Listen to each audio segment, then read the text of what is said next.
আলহামদুলিল্লাহি নাহমাদুহু ওয়া নুসাল্লি আলা রাসূলিহিল কারীম। আম্মা বা'দ। সম্মানিত দর্শক, দেখুন, শায়েখ ওয়াহিদ বিন আব্দুস সালাম বালীর রচিত গ্রন্থ জাদুকর ও জ্যোতিষীর গলায় ধারালো তরবারি। তিনি এখানে জাদুকরের জিন হাজির করার পদ্ধতি নিয়ে বেশ কয়েকটি অপশনে আলোচনা করেছেন। চলুন আমরা ভিতরে গিয়ে পড়ে দেখি অপশনগুলো কি, এখানে কি লেখা রয়েছে।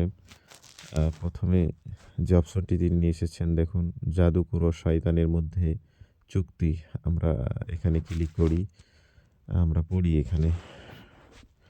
এখানে লিখেছে সাধারণত সাধারণত জাদুকর এবং শয়তান এই কথার উপরে ঐক্যবদ্ধ হয় যে জাদুকর কতক শিরকভুক্ত কাজ করবে অথবা প্রকাশ্য কুফরি কাজ করবে। এর পরিবর্তে শয়তান জাদুকরের সেবায় নিয়োজিত হবে বা অন্য কাউকে তার অধীন করে দিবে যে তার সেবা করবে।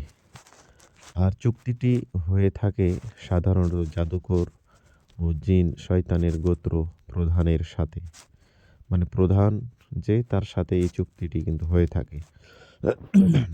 সুতরাং আমরা এখানে দেখছি আর সেই জিন অথবা শয়তান গোপনীয় তথ্য জাদুকরকে প্রদান করে।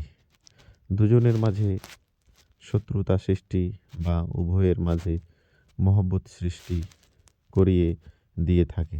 অর্থাৎ কোনো দুজন মানুষের ভিতরে শত্রুতা সৃষ্টি করার জন্যে বা স্বামী স্ত্রীর মাঝে শত্রুতা সৃষ্টি করা অথবা উভয়ের মাঝে মহব্বত পয়দা করা, এ ধরনের জাদুগুলো তাকে শিখিয়ে দিয়ে থাকে। দেখুন, স্বামী স্ত্রীর মাঝে বিচ্ছেদ ঘটায়। অনুরূপ আরও অনেক কিছু সম্পাদন করিয়ে থাকে, যা বিস্তারিত বর্ণনা করা হবে ইনশাআল্লাহ তাআলা ষষ্ঠ অধ্যায়ে। এভাবে জাদুকর জিন ও শয়তানকে তার অধীনে নিয়ে খারাপ কাজ করে থাকে। অতঃপর যদি জিন কখনো আনুগত্য না করে, তবে জাদুকর তাবিজের মাধ্যমে সে নেতা জিনের নৈকট্য লাভ করে ও তার গুণকীর্তন ও তার নিকট ফরিয়াদ করে, তার গোত্রের প্রধান জিনের কাছে অভিযোগ করে। তারপরে যে বিষয়গুলো আছে যে এবং আল্লাহর কাছে সাহায্য প্রার্থনা না করে তার কাছে সে সাহায্য চায়। অতঃপর সে জিন সর্দার সে সাধারণ জিনকে শাস্তি প্রদান করে এবং জাদুকরের আনুগত্যে বাধ্য করে। এভাবে জাদুকর আর তার অনুগত জিনের মাঝে বৈরী সম্পর্ক এবং শত্রুতাও সৃষ্টি হয়। আর এই জিন জাদুকরকে ক্ষতিগ্রস্ত করতে বিন্দুমাত্র দ্বিধাবোধ করে না, এমনকি তার সন্তান ও ধন সম্পদে ব্যাপক ক্ষতিসাধন করে থাকে এবং জাদুকরকেও অনেক কষ্ট দিয়ে থাকে, যেমন স্থায়ীভাবে মাথা ব্যথা, ঘুম না আসা, রাতে ভয় পাওয়া ইত্যাদি। আর জাদুকরের সাধারণত সন্তানও জন্ম লাভ করে না, কেননা জিন মাতৃগর্ভে শিশুকে মেরে ফেলে। আর এই বিষয় জাদুকরদের নিকট প্রসিদ্ধ। এমনকি জাদুকর সন্তানের আশায় জাদু করা থেকে বিরত থাকে। এক্ষেত্রে আমার একটি স্মরণীয় ঘটনা উল্লেখ করছি। চলুন শায়েখের জীবনে ঘটে যাওয়া একটি ঘটনা আমরা পড়ে আসি। তিনি লিখেছেন, আমি এক জাদুতে আক্রান্ত রোগীর চিকিৎসা করেছিলাম। যখন আমি তার উপর কোরআন পড়ছিলাম, তখন জাদুর হুকুমপ্রাপ্ত জিন সেই মহিলা রোগীর মুখের দ্বারা বলতে লাগলো, আমি এই মহিলার ভিতর থেকে বের হব না।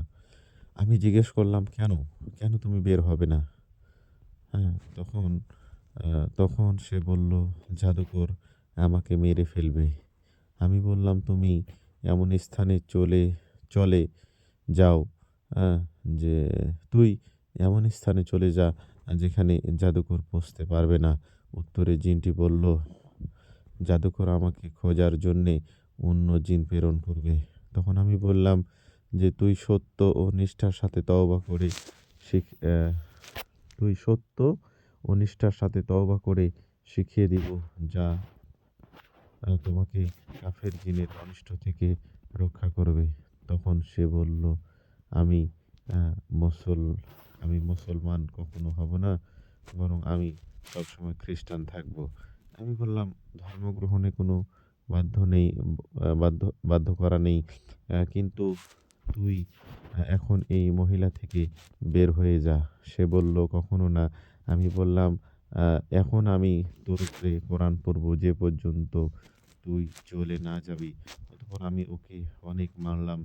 যার ফলে সে কাঁদতে লাগলো এবং বলতে লাগলো, "যাচ্ছি, এখনই যাচ্ছি।" সম্মানিত দর্শক, শেষের অংশটুকু আমরা পড়ে নিচ্ছি। অবশেষে আ অবশেষে আলহামদুলিল্লাহ সেই জিন মহিলা থেকে বের হয়ে চলে গেল। আল্লাহ সবকিছু থেকে পবিত্র ও মহান এটা সত্য জেনে জাদুকর আ যত বেশি কুফরি করবে জিন তার আনুগত্য তত বেশি করবে। আর তা না হলে আনুগত্য করে না। সম্মানিত দর্শক, কি একটা ভয়ংকর বিষয়। দেখুন, জাদুকর তার নিজের ঈমানকে বিসর্জন দিয়ে জিনদেরকে তারা বশীভূত করে থাকে। আল্লাহ রাব্বুল আলামিন যেন আমাদেরকে এসব ফিতনার মধ্যে না ফেলেন। আল্লাহ যেন আমাদেরকে সঠিকভাবে চলার তৌফিক দান করেন। সকলে বলি আল্লাহুম্মা আমিন। আমরা পরবর্তী অপশনগুলো পরবর্তী ভিডিওতে তুলে ধরবো ইনশাআল্লাহ তাআলা। আসসালামু আলাইকুম ওয়া রাহমাতুল্লাহ।